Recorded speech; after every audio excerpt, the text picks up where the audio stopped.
Sid here with another video. Me and my lady, we've been talking about just the way the world's going. We decided to EMP proof our vehicles, starting with our 3500 van here, Nissan.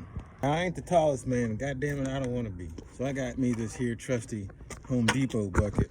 Gonna set that down right there for my feet. All right, now I got a view. Now I got a really good view. First thing you want to go do, you want to identify your negative, which this is the positive.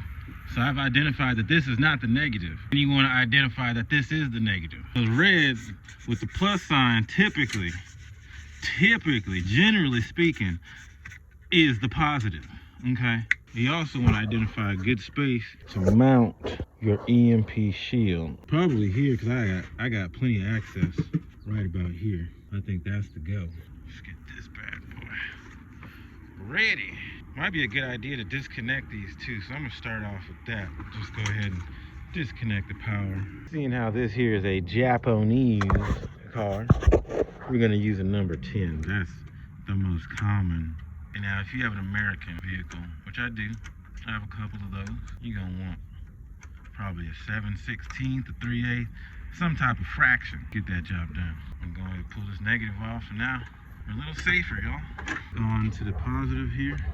Again with the number 10. I think it's a Bosch that came off my Honda motorcycle, my CBR, in the toolkit. I ain't got that no more, but I got the wrench still.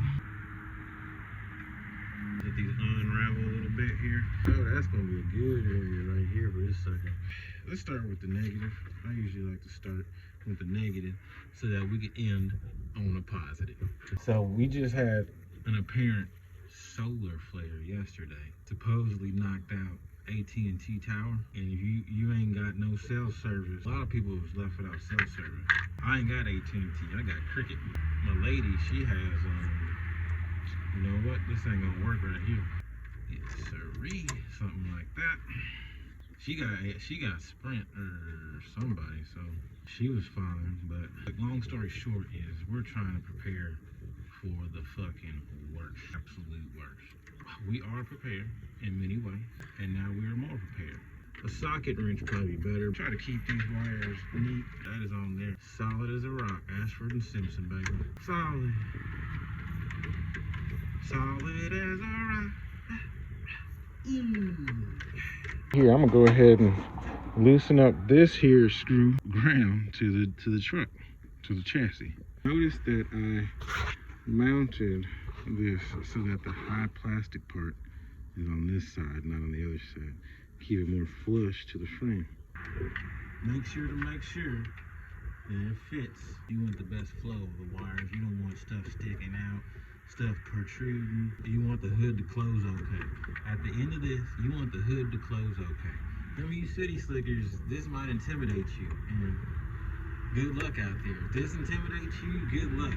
You ain't got no food supplies, no EMP protection, you ain't got no water filtration, I would say good luck to you, sir.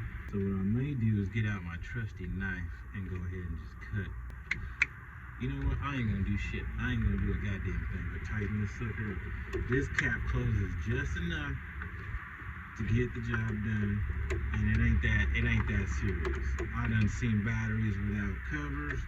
They run very good. You're gonna want to clean the surface area so that I just ran out of storage on my iPhone 10. This is the year 2024, and I'm using an iPhone 10 still because I take great care of it. And I just had to go delete or offload some photos because I refuse to pay Apple $10 a month for a gigabyte or a terabyte of storage. Some asinine, okay?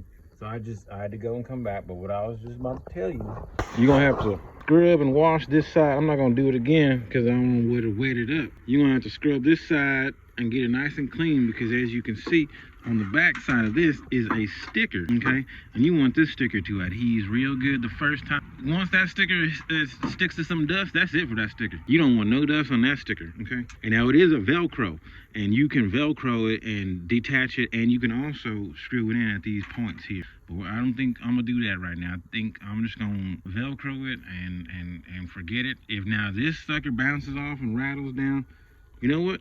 I am gonna screw this, because if I lose this thing, this is $400. If I lose this $400, I'm gonna kick myself in the ass, okay? So I'm gonna go ahead and screw these down after I Velcro it, okay? Let's get that going. Positive, the negative, and the ground down there. Without the car even being turned on, that light is on. So this car is now EMP protected. When I added the zip ties here, keep that nice and neat and clean. I've got extra wire in case I need to switch this to a different vehicle, or in the future I want to move this here unit. Now I've only got the sticky Velcro on now here.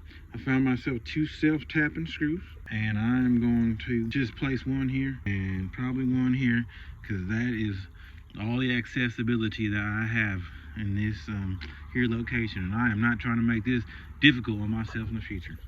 Okay. I just did a top one and a bottom one caddy corner, and that is going to hold real good.